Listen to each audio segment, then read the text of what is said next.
seluaskan dari Villa Bukit Sambo Mande 3 Kota Bima di 102.4 Planet DMC kembali di sore hari ini di MC Wal. Seperti biasa di Jumat sore kami bersama KPP Pratama Raba Bima mengadakan kelas pajak di MC Wal, dan kali ini kami sudah kedatangan tamu yang sudah Anda kenal kayaknya, sudah familiar di ruang dengar Anda di MC Wal. Ya, di studio kami sudah hadir Mbak Wahyu Setianingrum sebagai fungsional asisten penyuluh. Selamat sore, assalamualaikum Mbak Wahyu. Selamat sore Mas Andi. Iya, suaranya kalem banget ya. Kemudian di samping Mbak Wahyu ada juga Bli Gede Suka Purnama Yasa sebagai staf fungsional asisten penyuluh juga. Selamat sore Bli, gimana kabar nih? Kabar baik, selamat Kabar sore baik, Mas ya? Andi. Oke. Nah, hari ini di MC Wal kami akan bersama Anda sampai nanti jam 17.00 nanti, dan tema yang kami usung di MC Wal tentang Undang-Undang Harmonisasi Peraturan Perpajakan. Ini sebenarnya sudah pernah kita bahas, tapi ini part 3-nya di MC Wal. Jadi Anda nanti yang ingin bergabung bersama kami seperti biasa di line phone kami di 081 138 91024.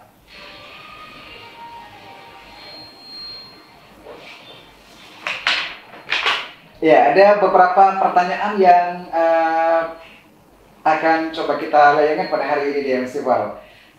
Nah, Anda pun mungkin yang ini sebagai hal-hal yang Anda butuhkan selama ini, Anda sebagai wajib pajak di MC Wal, hal yang akan Anda dengarkan ini akan berdasar pertimbangan di MC Wal.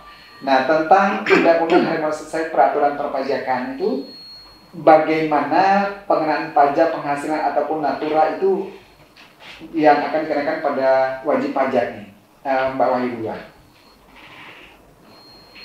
Gimana Mas tadi? Oh. Ya, kira-kira bagaimana pengenaan pajak penghasilan ataupun natura itu? Nah, Okay. ya, baiklah. Mungkin, selamat sore di MC People. Oke. Mungkin sebelumnya saya jelaskan lagi terlebih dahulu untuk Undang-Undang HPP sendiri ya. Iya. Siapa tahu ada DMC People yang belum dengerin sebelumnya. Jadi untuk Undang-Undang Harmonisasi Peraturan Perpajakan yang diundangkan Undang-Undang Nomor 7 Tahun 2021 yang diundangkan oleh pemerintah pada tanggal 29 Oktober lalu. Ini kurang lebih adalah ada beberapa pokok-pokok perubahan pada undang-undang yang sebelumnya sebenarnya sudah diatur, sudah ada gitu. Contohnya kayak PPN, PPH itu diatur kembali di Undang-Undang Harmonisasi Peraturan Perpajakan agar menciptakan keadilan dan perbaikan ekonomi gitu. Nah, salah satunya itu tadi ada perubahan di Undang-Undang Pajak Penghasilan. Salah satu dari perubahan yang ada di Undang-Undang Pajak Penghasilan itu adalah tentang natura ini. Gitu. Oh iya. Sebelumnya apa sih itu natura? Gitu. Natura adalah natura itu apa sih? Iya, natura itu adalah tambahan kemampuan ekonomis yang diterima bukan dalam bentuk uang, tapi dalam bentuk fasilitas atau kenikmatan lain yang selain uang gitu intinya. Jadi kayak misalkan kalau ada Mas Aldi misalkan jadi general manager gitu di suatu perusahaan, biasanya kan dapat fasilitas kan kayak mungkin mobil atau laptop atau fasilitas yang lain yang hanya diterima oleh Mas Aldi gitu. Nah itu yang dinamakan natura. Nah perubahannya apa yang ada di UU HPP ini? Kalau dulu natura itu tidak boleh dibiayakan oleh perusahaan dan bukan merupakan penghasilan bagi penerima. Nah, kalau untuk di Undang-Undang HPP disesuaikan lagi agar menciptakan keadilan, itu saat ini natura boleh dibiayakan oleh perusahaan dan menjadi penghasilan bagi penerima natura tersebut. Gitu. Tapi ada beberapa yang tetap dikecualikan dari perubahan tersebut. Ya, contohnya yang pertama ada penyediaan makan atau minum atau bahan makanan atau minuman bagi seluruh pegawai. Jadi kalau makanan atau minuman tersebut diberikan kepada seluruh pegawai tanpa terkecuali itu tidak boleh dibiayakan oleh perusahaan. Baik. Kemudian yang selanjutnya ada natura di daerah tertentu. Terus ada natura karena keharusan pekerjaan, misalkan alat-alat keselamatan kerja atau seragam bagi unit-unit tertentu gitu. Kemudian yang selanjutnya ada natura yang bersumber dari APBN, APBD atau APB desa. Kemudian yang terakhir ada natura dengan jenis dan batasan tertentu yang nanti lebih lanjutnya diatur di peraturan Menteri Keuangan gitu. Ini kurang lebih tentang natura kayak gitu, Mas. Aldi pun baru tahu gitu ya, natura itu proses seperti itu, dan ini juga memberikan keuntungan juga sebenarnya untuk ya para manajer dan sebagainya yang berada pada perusahaan tersebut. Ini keren dah. Nah, pertanyaan selanjutnya nih ya, tadi sudah kita bahas mengenai pengenaan pajak atau penghasilan ataupun natura tersebut, yang dimana sudah dijelaskan tadi ada beberapa poin yang memang menjadi ketentuan untuk kita dapatkan. Nah, yang berikutnya, apa ada perubahan tarif pada pajak penghasilan orang pribadi, dan bila pun ada, apa saja kira-kira ya hal-hal yang berubah nih untuk beli gede? Baik, jadi di dalam undang-undang HPP ini untuk tarif pajak untuk orang pribadi itu ada sedikit perubahan. Dan ini menunjukkan adanya keberpihakan dari pemerintah kepada masyarakat yang berpenghasilan di rendah itu, di bawah. Jadi kalau dulu itu kalau OP itu kan tarif pajaknya itu progresif. Jadi kalau dulu itu sebelum undang-undang HPP ini untuk yang penghasilan bersihnya 0 sampai dengan 50 juta itu tarifnya 5%. 5% saja dulu. Iya dulu. Terus yang penghasilan bersihnya di atas 50 juta sampai dengan 250 juta tarifnya 15%. Kemudian yang penghasilannya di atas 250 sampai dengan 500 juta kenanya 25%. Dan kemudian yang di atas 500 juta sampai dengan tidak ada batasannya lagi ke atas itu kenanya 30%. Nah, dengan adanya undang-undang harmonisasi peraturan perpajakan ini berubah. Jadi untuk yang berpenghasilan 0 sampai 60 juta kena tarif 5%. Jadi yang penghasilannya 60 juta itu kalau dulu kenanya 50 jutanya kena 5%, yang 10 juta sisanya itu kan kenanya 15%, tapi yang sekarang 60 juta itu kena 5% saja, seperti itu. Oh gitu ya. Ya, jadi batasannya berubah, dinaikkan. Oh iya. Jadi otomatis yang berpenghasilan rendah, maksudnya berpenghasilan 0 sampai 60 juta kena pajak lebih rendah. Lebih rendah gitu.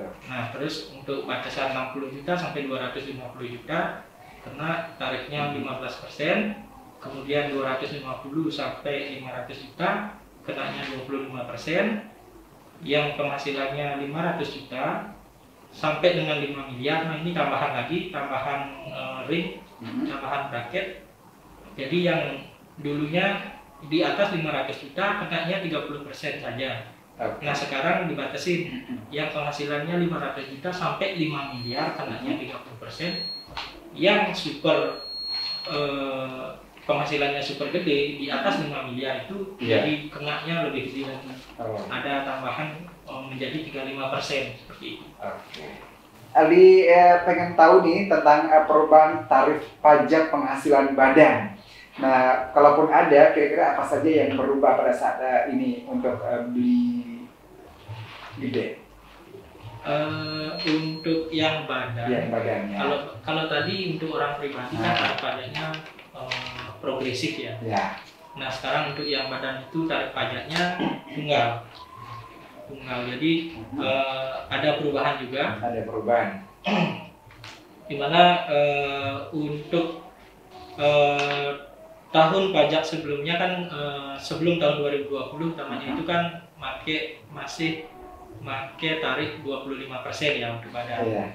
Ya, terus berdasarkan Undang-Undang PPH Perpu nomor 1 tahun 2020 untuk Undang-Undang nomor 2 tahun 2020 itu tahun pajak 2020 dan 2021 itu tarifnya 22%. 22%. Ya.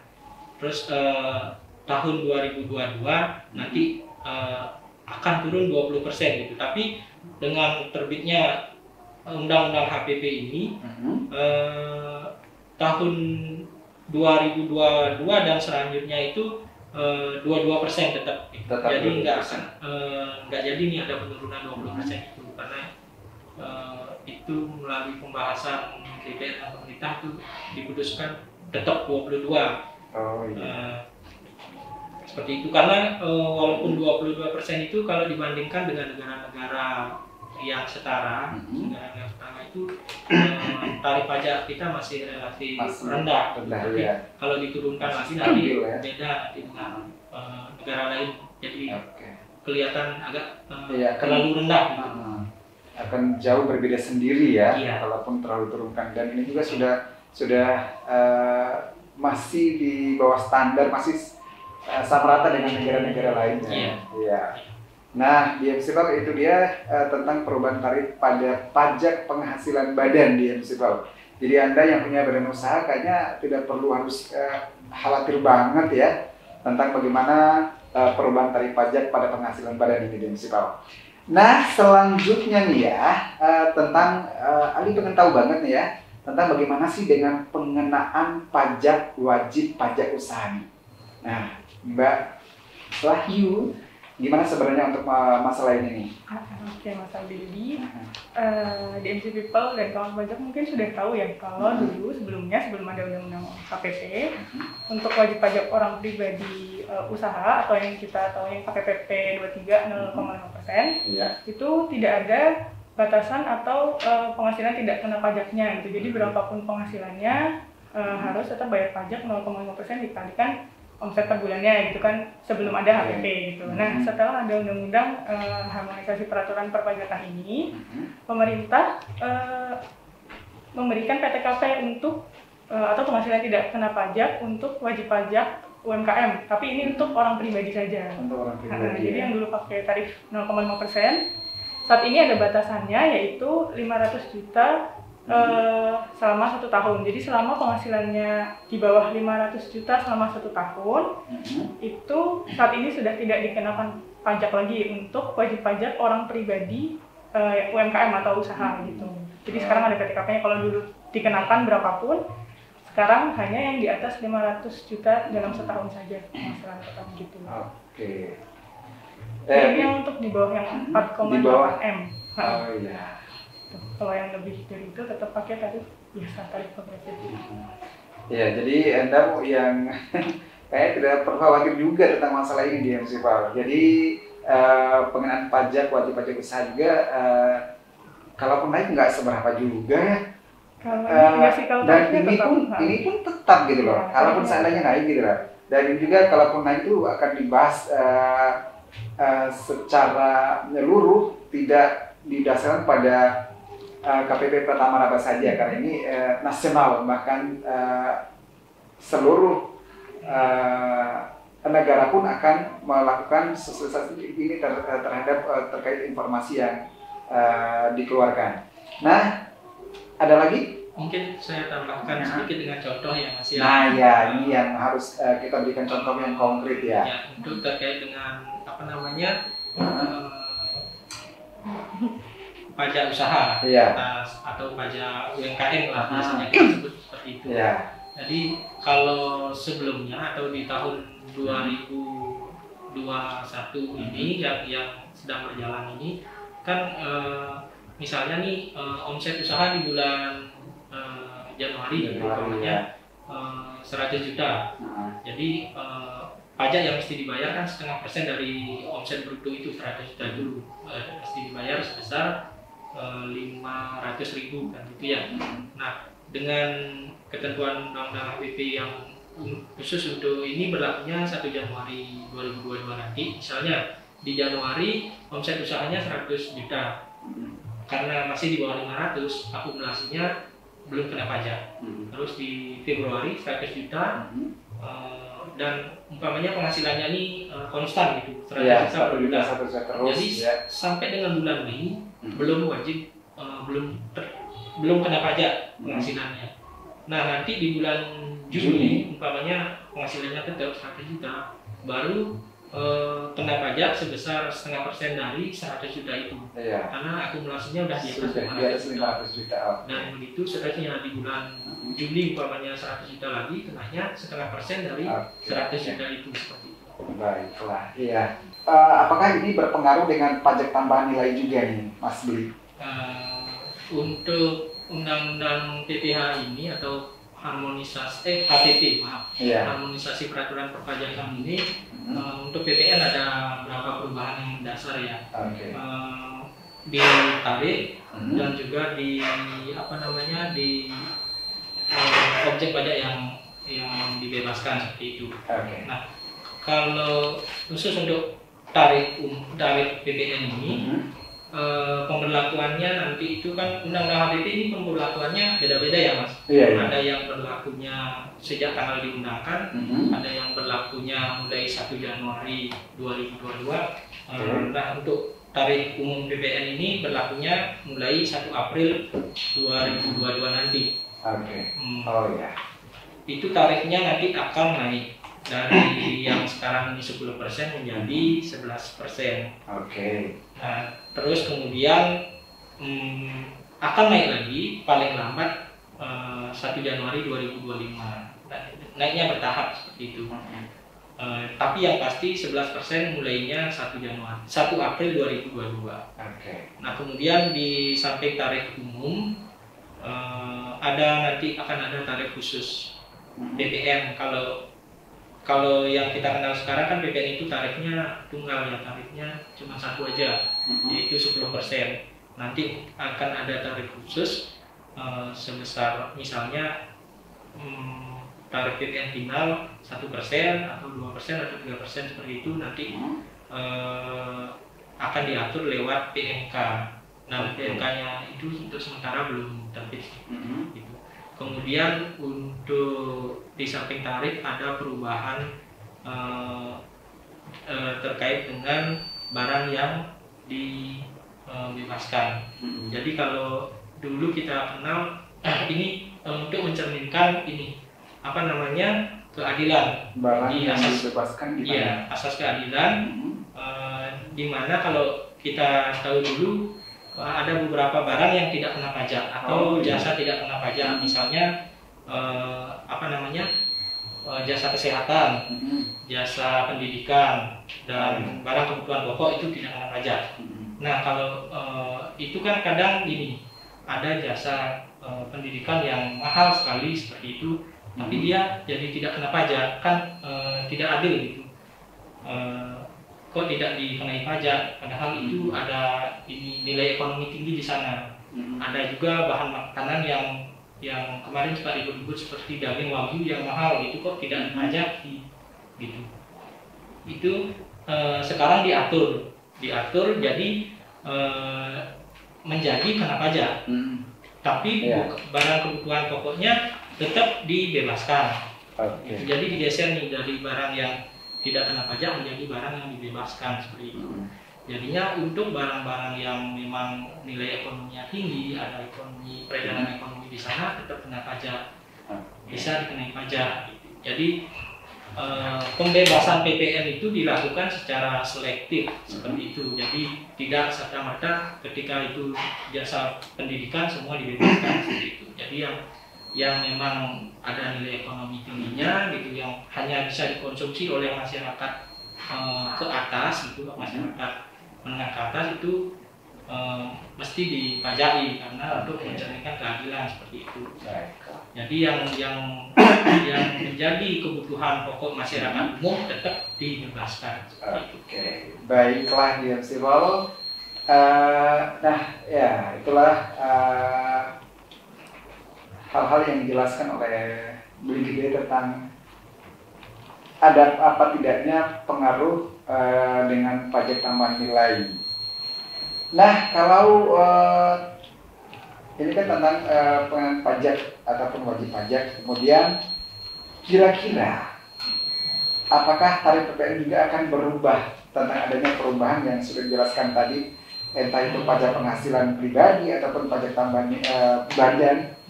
Adakah pengaruh terhadap PPN ini, dia akan ikut berubah atau tidak? Iya, seperti saya jelaskan di awal tadi ya Mas. Jadi tarif BPN akan naik sebesar 11% menjadi 11% per 1 April 2022.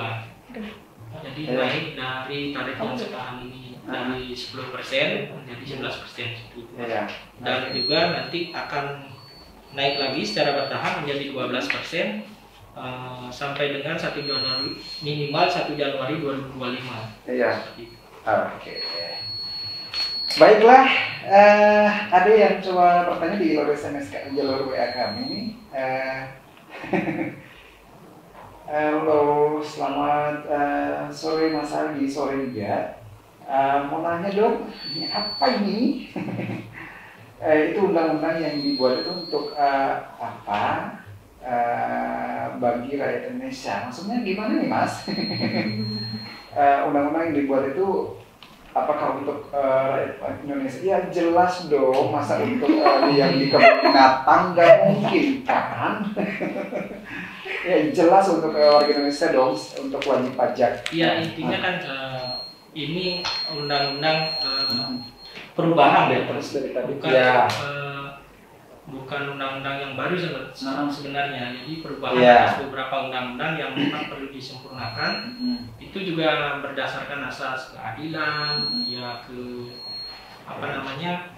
asas kemanfaatan dan lain sebagainya. Jadi tujuannya sih sudah jelas untuk untuk mensejahterakan bangsa Indonesia ya. Betul. Untuk mencari keadilan. Jadi maksudnya gini, mungkin ada beberapa aturan atau undang-undang perpajakan dahulu yang memberatkan, perlu disesuaikan dengan kondisi saat ini seperti itu. Jadi makanya dicomot biar nggak merubah satu-satu gitu kan, lumayan membutuhkan waktu yang panjang. Jadi beberapa ketentuan atau beberapa undang-undang perpajakan dirangkum, perubahannya diambil satu-satu mana yang perlu seperti itu.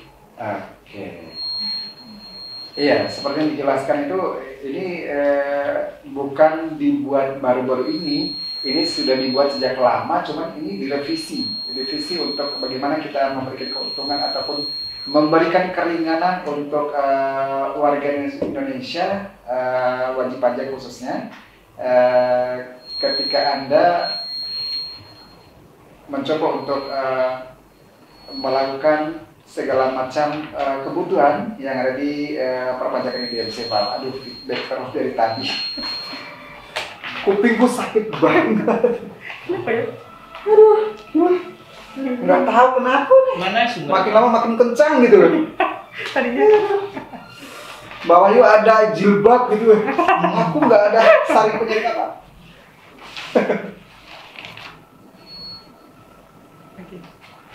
Oke, baik DMC Val. Iya ini pertanyaan yang kayak krusial banget nih. Nah, Ari dengar-dengar kan ada sesuatu yang baru nih ya, itu tentang pajak karbon. Pajak karbon itu ya bagaimana sih, Mbak Wahyu? Oke. Oke, jadi selain tadi perubahan-perubahan, jadi UU HPP ini selain dari perubahan-perubahan atau undang-undangan yang sudah ada juga penerapan pajak baru, yaitu salah satunya pajak karbon. Jadi kenapa ditetapkan pajak karbon oleh pemerintah? Itu tujuannya adalah sebagai upaya pemerintah untuk mengurangi emisi karbon yang menjadi penyebab pemanasan global gitu. Nah, pajak karbon ini dikenakan kepada apa dan siapa gitu ya? Nah, pajak karbon ini dikenakan atas pembelian barang yang mengandung karbon atau aktivitas yang menghasilkan emisi karbon. Dan untuk tarifnya sudah ditetapkan, yaitu Rp30 per kilogram karbon dioksida ekuivalen. Nah, terus untuk penerapannya kapan sih gitu? Untuk pajak karbon mulai diterapkan pada 1 April 2022, tapi hanya untuk sektor terbatas, yaitu pada PLTU batubara.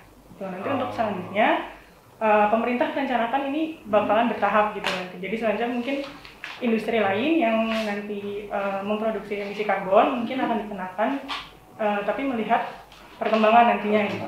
Dan akan diatur lebih lanjut nanti melalui PMK juga. Oke. Ya, ini hal yang baru juga nih ya ternyata, dan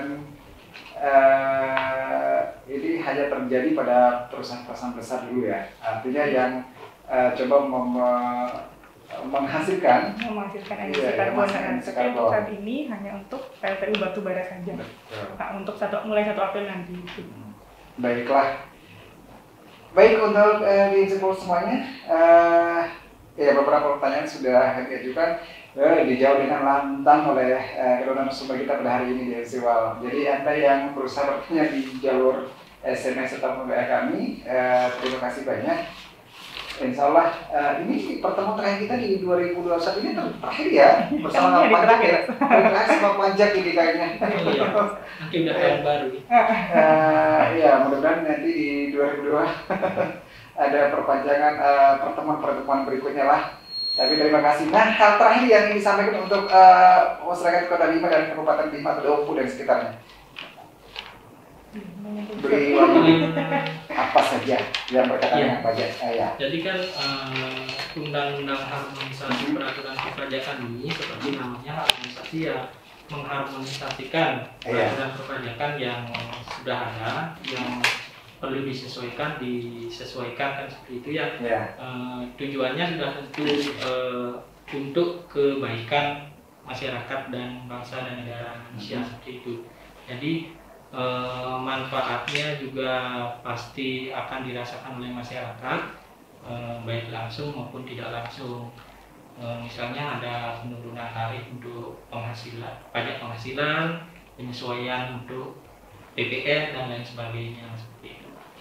Oke. Dari Bang Yu ada? Diwakili Beli Gede. Oke, baik ya Festival, demikian pertemuan kita pada sore hari ini. Mohon maaf atas ketidaknyamanan Anda di Festival, tapi insya Allah lain waktu dan kesempatan kita akan coba naik lagi dan memberikan sebuah kesempurnaan untuk Anda. Beli Gede terima kasih, Mbak Wayu juga terima kasih banyak. Selamat tahun baru juga buat DMC People dan Mas Aldi. Semoga pertemuan ini dan persaudaraan ini akan tetap terus berlanjut sampai kapanpun. Dan DMC People terima kasih banyak, mohon maaf sekali lagi langsung dari Balai Perangkat Share kami di Jalan Kereta dan Film Kesambung balik di Kota Bima. Aldi yang bertugas pamit, selamat sore. Wassalamualaikum warahmatullahi wabarakatuh. See you.